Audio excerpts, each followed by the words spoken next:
Welcome to Guns 101. This is our welcome to new gun owners brought to you by the Self-Defense Radio Network. My partners in this adventure are Amanda Suffolcool from Eye on the Target Radio. I've got Charlie Cook from Riding Shotgun with Charlie. Behind the curtain doing all the heavy lifting is Paul Lathrop from the Polite Society podcast. We're joined by Claude Werner today. He was a former chief instructor at the Rogers Shooting School. He's still an NRA instructor. You're going to talk about loading a magazine. How do I get those little round bits to go into that slot without them flying all over the room? First of all, we need to keep in mind the fact that this is not an intuitive process. And a lot of people in the community like to think it's an intuitive process, and it's not. And in fact, anytime we put something into some kind of a container, our natural tendency is to put the rounded or pointy end in first. Right. Unfortunately, with an autoloading pistols magazine, that will not work out particularly well. You might be able to get the rounds into the magazine, but they will not go into the pistol itself. So, and loading magazines is difficult. It's an aspect where many people will notice the fact that it's a lot easier to load a revolver cylinder than it is to load an auto-loading pistols magazine.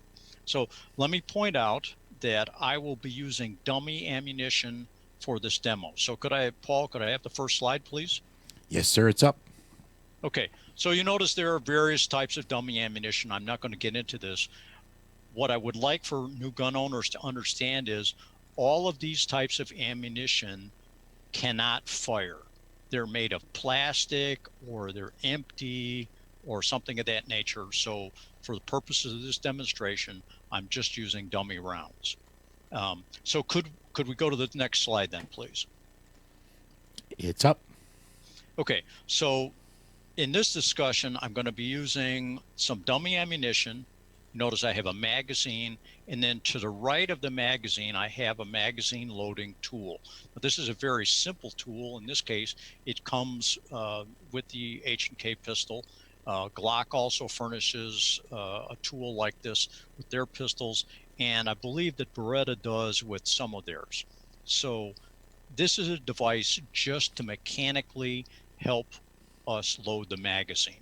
So the first thing that we're going to do with that, and if we could go to the next slide, please, Paul. Yes, sir.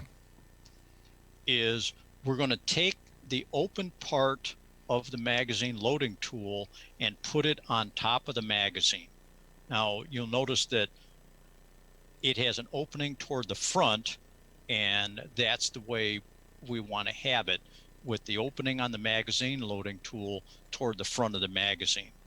Then, so could we go to the next slide, please? Yep. All right, now notice on this, I'm actually using a hard surface to help me control the magazine and to give me something to work against when I push the tool down. So what I'm going to do is I'm now going to put my thumb on top of the magazine loading tool, and I'm going to push it down as far as it will go, which will be about perhaps the width of an ammunition cartridge. And I'm going to push it down, and I'm just going to hold it there. Next slide, please. Yes, sir. Okay, so then what I'm going to do is I'm going to take one round of ammunition, and I'm going to insert it into the feed lips of the magazine with the flat part toward the rear. In other words, toward my left hand. I'm showing this all as if I'm right-handed, basically because I am right-handed. So what I've done there is I'm holding the loading tool down, which depresses the follower of the magazine enough where I can actually push that round in up to the point where it will stop. Now, it will not at that point go all the way into the magazine, just most of the way. Next slide, please. Yes, sir. So what I'm going to do next is I'm going to maintain just a slight amount of pressure on that cartridge toward the rear of the magazine and I'm going to get ready to release the tool.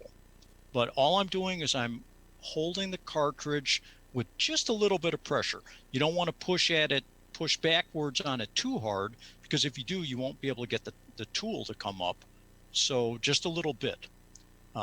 Okay, then next slide, please. And it's up. Then what I'm going to do while maintaining that pressure is I am going to let the loading tool come up to the point where the cartridge slips all the way into the magazine. Once that's done, you've successfully loaded one round into the magazine. Once you get that first round in, the process simply repeats for all the subsequent cartridges. Now, especially if you have a double stack magazine that holds somewhere between 14 and 17 rounds, typically, if you don't use a tool like this, a new gun owner will have a very difficult time getting the last 3, 4, 5 rounds even into the magazine. So that's why a tool like this is a really useful purpose. And these actually evolved from World War II, when the submachine gun came into popular usage, because submachine gun magazines held about 30 rounds of ammunition, and you couldn't get the last 10 of them in without a loading tool at all. Well, with auto-loading pistol magazines, we run into that same situation with probably usually the last 5 is what I've observed. So that's how to load the magazine using a loading tool. Now, like I say, H&K provides one of those with the VP9 pistol. The most common one that you'll find is furnished with Glock pistols. And in many cases, if you know somebody who's got a Glock pistol, they don't even use it. They might give it to you. So, don't hesitate to ask somebody, because they might say, oh, that's useless, I don't use it. Well, save your thumbs, find yourself a loading tool. You can also buy them. They're for sale in various places. So it's a fairly simple process using the tool, and it'll save your thumbs and save a lot of vexation. And that's the way to use that tool. Isn't it easier to load a revolver? It's a lot easier to load a revolver, although not as easy as some people think.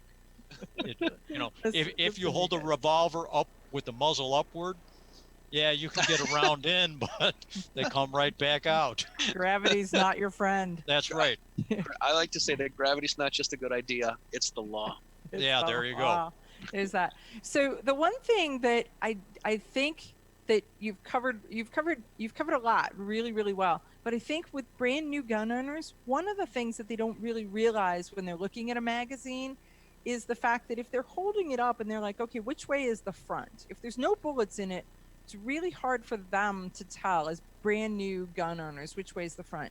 Absolutely. And when you look at the magazine and you pick your magazine up, your brand new magazine, and you roll it around, 2 corners of the 4 corners of the magazine are mostly square, where 2 corners are mostly round. So they give you some little clues to help you find the front of the magazine versus the back of the magazine.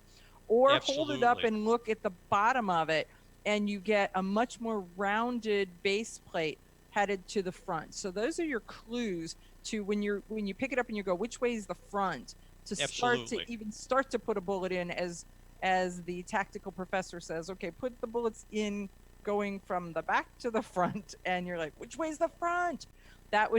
There's your first clue. It'll help a lot. Well, it does seem obvious, but I had brand new students who'd never seen a gun before put it in backwards. As you say, they want to put the pointy end in first, not this time. Well, and that's a logical way of doing things in almost every other mechanical device we operate. Is the pointy end goes in first and the blunt end is the back of it. And so I never denigrate people for making that mistake, because it's a logical mistake based on all of our other mechanical experiences. Right. I tell students the magazine has a flat side and a rounded side, and the ammunition has a flat side and a rounded side. Mhm. and that's the way they go in. And then they try to put it in back the magazine in backwards. I say, no, we want the bullets to go away from us. That's right. As we used to say in the Army about the Claymore mine, front toward enemy. Front There you toward go. enemy. Exactly. But I mean, one of the things is when you're a brand new person, there's so much stuff going on, so much stuff happening. You're so nervous that, stuff happens. And so that's one of the reasons why we're doing this line of videos, because that way at home, while you're sitting here in your lockdown, you can take your unloaded gun and you can play with it and you can look at it and you can handle it and you can get familiar with it. And that will make it so much smoother and so much easier when you get to the range to do some live firing. So Claude Werner, tacticalprofessor.com. Thank you so very much for joining us at Self-Defense Radio Networks. Guns what are they? 101. Guns 101. I was like, I don't even know what it's called. SDRN.us is where you may be able to find some of the rest of us as we talk about guns on a weekly basis. And we'll be back right after this.